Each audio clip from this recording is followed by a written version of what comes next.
Hello dear students, you all are welcome with your favorite channel maths आसान है। और आज हम CBSE प्रीवियस ईयर क्वेश्चंस करने जा रहे हैं ऑन योर टॉपिक रिलेशंस में देखो प्रीवियस ईयर CBSE जो पैटर्न आया हुआ है वो आया हुआ है कि आपसे जो क्वेश्चन पूछा जाता है बेटा उसमें वो इक्विवेलेंस रिलेशन पूछते हैं या अलग से नेमिंग भी लिख देते हैं कि reflexive, symmetric and transitive all के बारे में पूछ लेते हैं कि यस बताओ कि ये रिलेशन रिफ्लेक्सिव होगा नहीं होगा, सिमेट्रिक होगा नहीं होगा। इस तरह से वो इक्विवेलेंस रिलेशन तक पहुंच जाते हैं, तीनों पार्ट्स पूछ लेते हैं।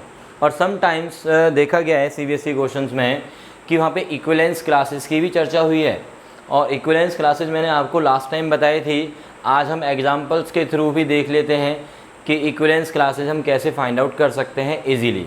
ठीक है, तो चलिए इसी के साथ मैं स्टार्ट करता हूँ। CBSE 2019 last to last year जो क्वेश्चन आया था आपका वो क्या था देखते हैं। हाँ, वन मोर थिंग बेटा, आज मैं क्वेश्चंस बहुत पूरा नहीं लिखूँगा, बस मेन जो बातें हैं क्वेश्चंस की वो मैं लिख रहा हूँ। और आज आपको डिस्क्रिप्शन बॉक्स में सही जी ये सारे के सारे क्वेश्चंस लिखे हुए मिल जाएंगे जो भी आपको मैं यहाँ पे कराने वाला हूँ। ओके, तो चलिए स्टार्ट करते हैं। पहला क्वेश्चन रिलेशन दिया हुआ है, ये आया हुआ है हमारा CBSE 2019 में आया हुआ है बच्चे। The relation are on the set A हमारे पास सेट गिवन है 1 2 3 4 5 6 1 2 3 4 5 and 6। R is the relation defined on A। इस R में वो सभी पेयर्स हैं x, y such that x and y both belongs to A and y is equals to x plus का A1। CBSE 2019 में पूछा गया है, A हमें सेट दिया हुआ है, R हमें रिलेशन दिया हुआ है ऑन द सेट A और डिटरमाइन करना है whether each of the relation are reflexive, symmetric और ट्रांजिटिव। तो इस तरह से बोला गया था CBSE में। तो चलिए बहुत ही आसान है। रिफ्लेक्सिव, तो पहले हम बात करते हैं रिफ्लेक्सिव की। तो रिफ्लेक्सिव रिलेशन होगा या नहीं होगा, तो जो हमारी कंडीशन है कि x y से रिलेट होने के लिए कंडीशन क्या है कि y जो है वो x + 1 होना चाहिए। बट रिफ्लेक्सिव में हमें देखना है कि x रिलेटेड टू x होगा या नहीं होगा। तो y के प्लेस पे x हमें देखना है, y के प्लेस पे भी x हमें देखना है और x तो x है ही है, मतलब x रिलेटेड टू x हमें चेक करना है। तो जो हमारी कंडीशन है, जो हमारी कंडीशन दी हुई है उसमें क्या डाल के देखना है आपने, y को x डाल के देखना है। ठीक है, तो फॉर ऐसे बोलो, for x related to x, for x related to x we must have, this must imply x must be equals to x plus 1। भाई x के y के साथ रिलेट होने के लिए क्या होना चाहिए, y must be equals to x plus 1। तो x के साथ रिलेट होने के लिए क्या चाहिए हमें, x रिलेटेड टू x की कंडीशन क्या बनेगी, x is equals to x plus 1। तो क्या ये बात ट्रू है, क्या चेक करना है क्या ये बात ट्रू है। तो ऑब्वियसली आप देखेंगे कि x कैंसल्ड बाय x, तो 0 is equals to 1, not possible, ये तो पॉसिबल नहीं है। So this implies x is not related to x। इसका मतलब इस सेट का कोई भी एलिमेंट x अपने साथ रिलेटेड नहीं है and this implies R is not reflexive, R is not reflexive. Now next problem पे आते हैं जी, इसमें सिमेट्रिक के लिए क्या होना चाहिए, x रिलेटेड टू y लेके चलो और ये शो करना है कि y रिलेटेड टू x होगा या नहीं होगा, ये चेक करना होता है मतलब सिमेट्रिक के लिए। तो चलिए, तो let x is related to y, x यदि y से रिलेटेड है तो y is equals to x plus 1। अब यदि y equals to x plus 1 है, इसमें x और y को मैं इंटरचेंज करूँगा तो वैल्यू जो स्टेटमेंट है वो सेम रहनी चाहिए, मतलब x और y को इंटरचेंज करने के बाद भी हमारी इक्वालिटी बीच में रहते हुए क्या ये ट्रू है ये चेक करना है।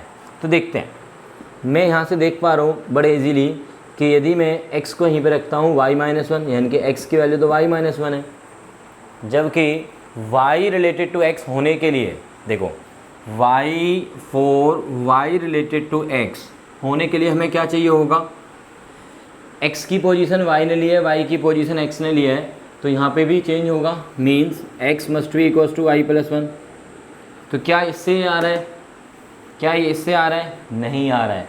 इसका मतलब ये हुआ कि जो ट्रू नहीं है, which is not true, which is, यहाँ पे मत लिखो इसको ना, यहाँ पे लिखो, इसको तो मैंने यहाँ पे देख लिया है, यहाँ पे लिखो which is, this implies x is not equals to y+1। ऐसे बोल सकता हूँ मैं, x y+1 के इक्वल नहीं है, और सिमेट्रिक होने के लिए क्या चाहिए था, x y+1 के इक्वल चाहिए था। अब हम एक एग्जांपल भी दे देते हैं। फॉर एग्जांपल देखो, यदि मैं यहाँ पे देखता हूँ कि 1 2 इस कंडीशन को सेटिस्फाई कर रहा है, यस कर रहा है, और 1 2 इसमें है भी, ठीक है। Example is 1, 2 belongs to R। क्यों है, क्योंकि 2 इज इक्वल्स टू 1+1 है, ठीक है। इसका मतलब ये रिलेटेड हो रहा है, बट 2 1 के साथ रिलेटेड नहीं है। क्यों नहीं है, क्योंकि ये जो y है इसका, वो हमारा x+1 के इक्वल नहीं है, तो इस वजह से ये सिमेट्रिक नहीं है। So therefore not symmetric. अब आती है बात ट्रांजिटिव की। ट्रांजिटिव में आप लोग क्या करोगे, let x is related to y and y is related to z। What this imply y is equals to x+1 and this imply z is equals to y+1। Okay, y की value यहाँ पे डाल देते हैं। So therefore z की value क्या आ गई, y की जगह x+1 प्लस का ये 1 विच इज x प्लस का ये 2। बट अब ये देखो कि x रिलेटेड टू z हमें चाहिए था, x रिलेटेड टू z चाहिए था, तो x रिलेटेड टू z की कंडीशन क्या बनेगी, z is equals to x+1। तो क्या यहाँ पे ट्रू है वो z इक्वल्स टू x+1? नहीं है, उससे एक ज़्यादा है। तो this implies z is not equals to x+1, और you can say x is not related to z। Example देना है, एग्जाम्पल दे दो। देखो एक एग्जाम्पल ले लेते हैं कि भाई जो आपका x रिलेटेड टू y चाहिए और y रिलेटेड टू z चाहिए। देखो 1 रिलेटेड टू 2 होगा, क्यों, क्योंकि 2 इज़ इक्वल्स टू 1+1 है, एंड 2 रिलेटेड टू 3 होगा। बट क्यों हो गए, क्योंकि 2 1+1 है और जो 3 है वो 2+1 है। बट यहाँ पे आप देख सकते हो कि 1 जो है वो 3 के साथ रिलेटेड नहीं है। तो this implies R is not transitive, R is not transitive. I think you all are getting this, देखो एक और तरीका था इस क्वेश्चन को करने का। ये तो हो गया कि जनरल वे में मैंने बिल्कुल प्रूव किया है x y z की टर्म्स में, बट आप एक और चीज़ देख सकते हैं कि यहाँ पे जो सेट था ना वो मेरा फाइनाइट सेट था यार। यहाँ पे आपका जो सेट है वो फाइनाइट सेट है। जब फाइनाइट सेट दिया हुआ है तो मैं क्या कर सकता हूँ, R रिलेशन में जो पेयर्स बनेंगे ना, कंडीशन भी बहुत आसान है, R रिलेशन में जो भी पेयर्स बनेंगे वो पेयर्स पहले ही फाइंड आउट कर लेता, और जब मेरे पास न्यूमेरिकली वैल्यू हो जाती तो फिर मुझे x y z में कुछ कहने की ज़रूरत ही नहीं थी। मैं ऐसे भी कर सकता हूँ इस क्वेश्चन को, ठीक है। आर यू ऑल गेटिंग बेटा? तो चलिए इस क्वेश्चन को मैं दूसरे तरीके से भी करके बताता हूँ। आई थिंक ये तुम्हें थोड़ा सा लग रहा होगा कि यार ये x y z में हम बहुत ज़्यादा घूम गए हैं, ठीक है। तो मैं इस क्वेश्चन को दूसरे तरीके से ही बता देता हूँ। तो this is the method 1। Method 2 आप ऐसे देख सकते हो, शॉर्ट में बता देता हूँ उसको मैं। मेथड 2 इज़ कि हमारे पास जो R रिलेशन है उसमें कौन कौन से पेयर बनेंगे। देखो x की वैल्यू आप 1 से स्टार्ट करो, x की वैल्यू 1 2 3 ये सारे ना। x जब 1 होगा तो y की वैल्यू सिर्फ और सिर्फ 2 ही होगी, x जब 2 होगा तो y 3 होगा, इसी तरह से 3 तो 4 4 तो 5 और 5 तो 6 और 6 तो 7 वो बनेगा नहीं, क्योंकि 7 हमारे पास यहाँ पे नहीं। देखा जाए तो R में तो यही सारे पेयर्स थे। वैसे यार मैं इतना क्यों कर रहा हूँ, है ना, इसको मत करो, चलेगा, आप ऐसे भी कर सकते हो, this is the second method, ठीक है ना। बट यदि ये सेट, ध्यान दें इस बात पे, यदि ये सेट आपका बड़ा कर दिया जाए, 6 की जगह मैं बोल देता हूँ कि इन्फाइनाइट एलिमेंट्स हैं इसके अंदर, तो फिर आपको ये वाला जो प्रोसीजर है एक्स वाई वाला वो आपको फॉलो करना पड़ेगा, क्योंकि हमें सभी एलिमेंट्स की बात करनी होती है। एक बात ये ध्यान रखना, जब भी आपका फाइनाइट सेट बड़ा हो जाए या इन्फाइनाइट सेट दिया हुआ हो तो आपको एक्स वाई जेड की टर्म्स में लेके चलने में कोई परेशानी नहीं आनी चाहिए, ठीक है। अब यहाँ पे आप देख सकते हो कि रिफ्लेक्सिव नहीं है, क्यों? क्योंकि 1,1 नहीं है, ऐसे बोल सकते हो, ठीक है। सिमेट्रिक नहीं है क्योंकि 1,2 है, 2,1 नहीं है। ट्रांजिटिव नहीं है, 1 2 है, 2 3 है, 1 3 नहीं है, ट्रांजिटिव नहीं है, बात खत्म, ठीक है। चलिए अब हम नेक्स्ट क्वेश्चन पे आते हैं जल्दी से, काफ़ी टाइम लगा दिया हमने इस क्वेश्चन के अंदर, और आई होप कि आप लोगों को अच्छे से समझ में आ रहा है। और मुझे आई एम डैम श्योर कि आप बोल सकते हो अब कि सर रिलेशंस कुछ भी मुश्किल नहीं है, और रही बात फंक्शंस की, फंक्शंस भी सर आप जो है बहुत इजी वे में कराने वाले हो। मुझे ऐसा लग रहा है कि आप ऐसा सोच रहे होंगे, और बिल्कुल सही सोच रहे हो बेटा, क्योंकि फंक्शंस तो और भी ज़्यादा ईजी है, ठीक है। यदि आपको रिलेशंस का रिफ्लेक्सिव, सिमेट्रिक एंड ट्रांजिटिव अच्छे से समझ में आ गया है, और साथ में इक्विवेलेंस तो अपने आप ही हो जाएगा वो तो, ठीक है। तो फिर कुछ नहीं है बेटा, फंक्शंस बहुत आसान है, ठीक है। फालतू की हवा बना रखी है लोगों ने, इनफैक्ट तुम्हारे सीनियर्स ने जो अड़ोसी पड़ोसी टाइप के हैं कि फंक्शंस तो बहुत ज़्यादा मतलब समझ में नहीं आता है बच्चों को, ऐसा कुछ नहीं है बेटा, बहुत आराम से अच्छे से समझ में आने वाला है, आई एम डैम श्योर, ठीक है। चलिए तो क्वेश्चन नंबर सेकेंड हम कर रहे हैं, क्वेश्चन नंबर सेकेंड हम कर रहे हैं, और ये आया हुआ है CBSE 2015 के अंदर।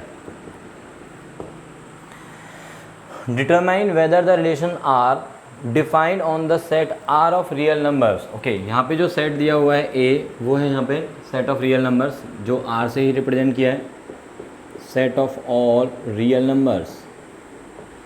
Define the relation R, relation को मैं थोड़ा सा आर चेंज कर देता हूँ, आर रिलेशन में वो सभी पेयर्स हैं A comma B such that A and B real numbers हैं, एंड ए माइनस का बी प्लस में ये √3, ठीक है, बिलोंग्स टू एस है, belongs to S, where S is the set of irrational numbers. ओहो, एस क्या है? Set of irrational numbers. बच्चों को थोड़ा सा घुमाने के लिए चेंज किया, देखो, irrational numbers. Determine whether, question है determine whether the relation this is reflexive, symmetric and transitive. अच्छा, यहाँ पे बच्चे ना, मैंने देखा है कि जब क्वेश्चन में लिखा आ जाता है कि prove that the relation equivalence या prove that relation is reflexive, symmetric and transitive, तो बच्चे क्या करते हैं? ज़बरदस्ती प्रूव कर देते हैं, कुछ भी हो मतलब करना ही करना है उसने प्रूव, कैसे भी करके, चाहे वो गलत हो रहा है सही हो रहा है, लिख देना है कि ये रिफ्लेक्सिव है, सिमेट्रिक है। बट जहाँ वो बोल देता है कि डिटरमाइन वेदर कि रिफ्लेक्सिव होगा या नहीं होगा, तो बच्चों का जो है ना, मतलब उन्हें समझ में नहीं आता फिर कि मैं क्या करूँ अब, हैं। स्पेशली उन बच्चों को जो बस तुक्के मारने के लिए होते हैं ना, बस कुछ भी कर दो टाइप, वो बच्चे तो बेचारे गए, ठीक है। But obviously you are the best students, और मुझे पता है कि आप चीज़ों को अच्छे से समझ रहे हैं, सो दैट्स आपको कोई दिक्कत नहीं आने वाली है, चाहे वो क्वेश्चन को किसी भी तरह से मॉडिफाई कर दे, ठीक है। तो ध्यान देते हैं, इस क्वेश्चन पे आते हैं। R is the set of all real numbers, ठीक है। ये रिलेशन में वो सभी पेयर्स हैं जिन पेयर्स का ए और बी दोनों ही रियल नंबर्स हैं, and A minus b plus का √3 बिलोंग्स टू एस, मतलब सेट ऑफ रिलेशन। वो ए बी पेयर, ठीक है, आर में आएगा, वो ए बी पेयर आर में आएगा जो कि इस कंडीशन को फॉलो करेगा कि उसमें से ए माइनस बी प्लस √3 करें, और वो कैसा नंबर हो? इर्रेशनल। तो देखो, फोर रिफ्लेक्सिव। अब हमारा जो सेट है बेटा, देखो इन्फाइनाइट है जो हमें सेट दिया हुआ है, तो इसमें हमें ए और बी की टर्म्स में ही बात करनी पड़ेगी। आप इसमें एग्जाम्पल सोच सकते हो, बट ऑब्वियसली एग्जाम्पल आपको तब देना है जब आप नॉट रिफ्लेक्सिव, नॉट सिमेट्रिक के फेवर में जाते हो।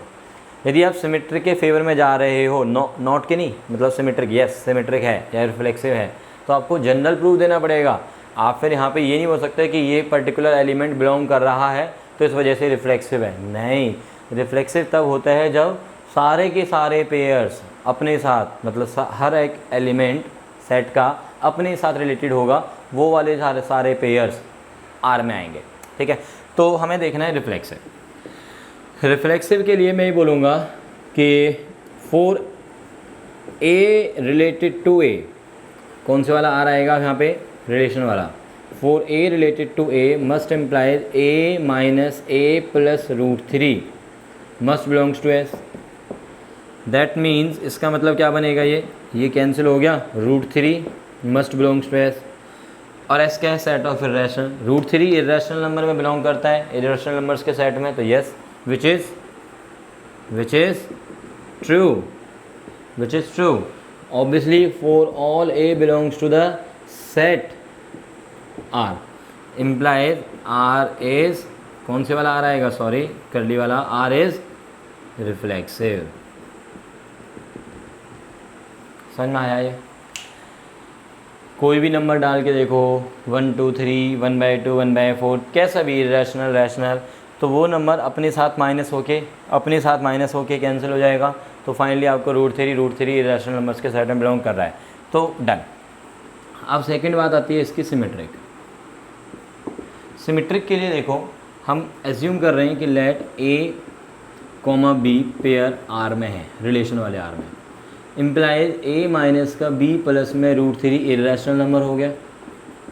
ओके, इर्रेशनल नंबर यदि ये है तो क्या हम ये कह सकते हैं कि जो b माइनस ए करके बनेगा, ध्यान दे देना, b माइनस ए मतलब ए और b की पोजीशन चेंज करी मैंने, b माइनस ए प्लस में रूट थ्री, वो भी इर्रेशनल होगा क्या?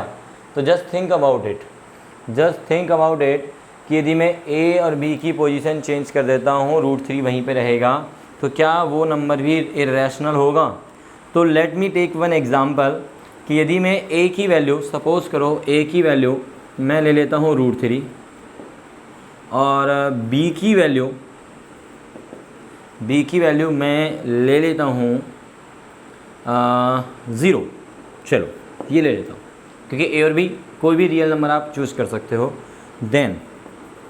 देन आप देखोगे कि यार a माइनस का b प्लस का root three which is equals to root three minus का 0 प्लस का ये रूट थ्री, जो कि आया 2 रूट थ्री, जो कि इर्रेशनल है। बहुत बढ़िया, मतलब ये कंडीशन को सेटिस्फाई कर रहे हैं। बट क्या मैं अब देखूँ b माइनस का a प्लस में root three which is equals to b minus का ये a प्लस का ये root three which is finally cancel हो गया और ये 0, क्या ये s में है?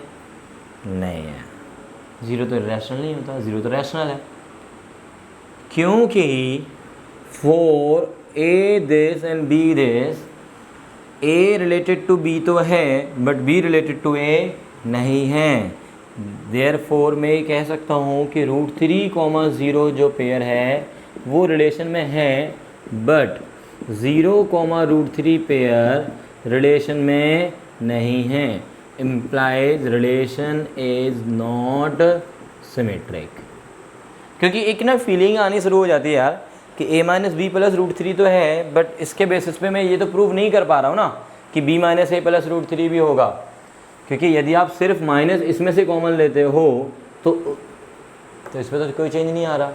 तो ऑब्वियसली हाँ, इर्रेशनल नंबर में से पूरे में से माइनस कॉमन आ रहा होता, पूरे में से, ठीक है, इर्रेशनल नंबर का नेगेटिव पार्ट वो भी इर्रेशनल होता, बट ऐसा यहाँ पे हो नहीं रहा, क्योंकि यहाँ पे प्लस साइन फिर चेंज हो जाएगा, माइनस कॉमन लेते b माइनस ए माइनस रूट थ्री हो जाएगा। तो इस वजह से मैं ये देख पा रहा हूँ कि यार b minus a plus root three irrational वाली कंडीशन को सेटिस्फाई नहीं कर रहा। तो so that's why I have to think about an example, जो कि बड़ा प्यारा सा बन गया है। ठीक है, अब हम बात करते हैं किसके, ट्रांजिटिव। यस बच्चों, ट्रांजिटिव है या नहीं है वो मुझे देखना है, तो मैं इसका रिफ्लेक्सिव वाला पार्ट हटा देता हूँ, इसका रिफ्लेक्सिव वाला पार्ट हम हटा देते हैं। तो देखिए ट्रांजिटिव में हम बोल रहे हैं कि a रिलेटेड टू b है and b related to c है, विच इम्प्लाइज a माइनस का b plus root three irrational है एंड b माइनस का c प्लस का root three is also irrational. ठीक है, तो अब चेक करना क्या होगा, a minus c plus root three, है ना। यदि मैं इन दोनों को ऐड करता हूँ तो b से b कैंसिल हो जाएगा। अच्छा, इरेशनल प्लस इरेशनल, ओके, मेरा क्वेश्चन ये है कि इरेशनल प्लस इरेशनल, क्या इरेशनल होता है? इरेशनल प्लस इरेशनल क्या इरेशनल होता है? तो आंसर इज नो।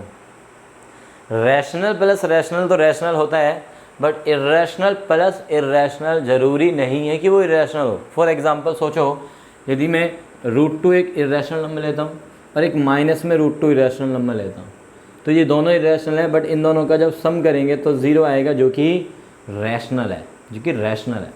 तो इस तरह से मैं देख पा रहा हूँ कि यार इन दोनों को ऐड करके भी मैं ये तो नहीं कह पाऊँगा कि वो इरेशनल ही होगा। सो कहीं ना कहीं मुझे ये लग रहा है कि यार ये दिस प्लस दिस करने से तो वैसे भी नहीं आ रहा था कि भाई b से b कैंसिल हो गया, a minus c plus 2√3 irrational नहीं कह सकता मैं, इरेशनल नहीं कह सकता मैं। तो हाउ कैन आई राइट कि a minus c plus √3 irrational होगा? तो ऑब्वियसली मुझे दिख नहीं रहा यहाँ से कुछ प्रूफ होता हुआ। तो just think about an example कि भाई ये दोनों बातें ट्रू हो, but a minus c plus √3 irrational ना हो, यानी कि वो रैशनल बनाना ऐसा सोचना है कि वो रैशनल बन जाए। तो थिंक अबाउट कि यदि मैं c को यदि मैं √3 मान लेता हूँ और a को मैं मान लेता हूँ 0, ठीक है। अच्छा, तो अच्छा b तो अभी रह गया, है ना। तो a माइनस में c, a माइनस का c प्लस में √3 0 आ जाएगा, इरेशनल नहीं होगा। वो चीज़ तो ट्रू हो गई है, बट मुझे b के बारे में सोचना पड़ेगा such that a minus b plus √3 irrational बना रहे। तो यदि मैं b को भी सपोज कर लेता हूँ 0, तो यहाँ पे ये तो बढ़िया हो जाएगा, ठीक है। b यदि 0 होगा तो ये वाली जो कंडीशन है वो फिर फॉल्स हो जाएगी, है ना। तो इसलिए b को कुछ और सोचना पड़ेगा। यदि मैं b की वैल्यू 1 सोच लेता हूँ, नहीं, यहाँ पे मैं इन दोनों को कैंसिल कर रहा हूँ ना, इसका मतलब b मुझे इरेशनल ही सोचना पड़ेगा, ओके। तो b की वैल्यू एक काम करते हैं, √2 मान लेते हैं, इरेशनल मान लिया, ठीक है। Now see for this a minus का b प्लस का √3 करो बेटा, a माइनस का ये b प्लस का ये √3, तो क्या आया, √3 माइनस √2 जो कि इरेशनल है, ओके। b माइनस का c प्लस का √3, ये वाली कंडीशन, तो b हमारा है √2 माइनस का ये c प्लस का ये √3 रहना ही रहना है। तो ये भी क्या आ गया, √2 आ गया, और √2 भी इरेशनल होता है। बट a माइनस का c प्लस का ये √3 सोचो, a 0 माइनस का ये c प्लस का ये √3, तो ये आ गया मेरे पास 0 जो कि इरेशनल नहीं है। इसका मतलब क्या हो गया कि a रिलेटेड टू b मिला, b रिलेटेड टू c मिला, but a related to c नहीं मिला। और ये a b c सारे ही हमारे गिवन सेट R में हैं। So therefore a related to b है, b रिलेटेड टू c है, but a related to c नहीं है। और ये वाला जो R है बेटा वो रिलेशन वाला R आएगा, ठीक है। सो that's Y R relation is not transitive, ये रिलेशन भी ट्रांजिटिव नहीं है। सिर्फ और सिर्फ क्या है, ये रिलेशन रिफ्लेक्सिव तो है, सिमेट्रिक और ट्रांजिटिव नहीं होगा। तो आई थिंक ये अच्छे समझ में आ गया बच्चों। ये 2015 में पूछा गया था, और आई थिंक कि काफ़ी बच्चे जो है इस क्वेश्चन को नहीं कर पाए होंगे, because of you have to think about an example. तो इसलिए मैं आपसे यही बोलूँगा कि जितने ज़्यादा क्वेश्चंस आप नॉट फेवर वाले कर सकते हो, नॉट फेवर वाले मतलब not symmetric, not transitive, not reflexive, उतने ज़्यादा क्वेश्चंस ट्राई करने की कोशिश करो पहले से ही। सो दैट कोशिश ये रही हमारी कि जब CBSE में क्वेश्चन आए तो हमारा वो अनसीन ना हो, मतलब पहले से सीन हो, देखा हुआ हो। क्योंकि यदि देखा हुआ क्वेश्चन आएगा ना तो उसमें आपका टाइम बिल्कुल सेव होने वाला है। बट यदि आपका अनसीन भी आ जाता है, अनदेखा क्वेश्चन आ जाता है CBSE में या कोई कंपटीशन में, तो आपको थिंकिंग प्रोसेस आना चाहिए कि हमें किस तरह से क्वेश्चन में एग्जाम्पल को सोचना होगा। हमें कुछ इस तरह सोचना था कि भाई प्रूव तो हो नहीं पा रहा, प्रूफ तो हो नहीं पा रहा। तो just think about an example. तो पहले तो ये बात समझ में आ गई।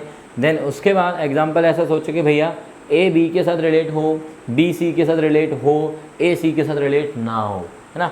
तो जो भी कंडीशन दी हुई होगी उसके अकॉर्डिंगली हमें सोचना पड़ेगा। तो इसके लिए कुछ और एग्जांपल्स देखते हैं, आगे बढ़ते हैं, देखते हैं सीबीएसई में और क्या क्या पूछा गया है।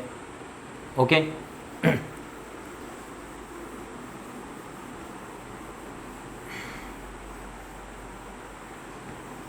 चलिए, तो अब हम नेक्स्ट क्वेश्चन पे आते हैं। नेक्स्ट क्वेश्चन क्या है जी?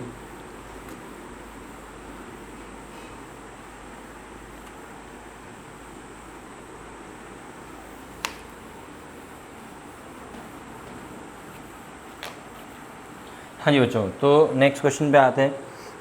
ये आया हुआ है सीबीएसई 2019 में। अगेन सीबीएसई 2019 का ये क्वेश्चन है।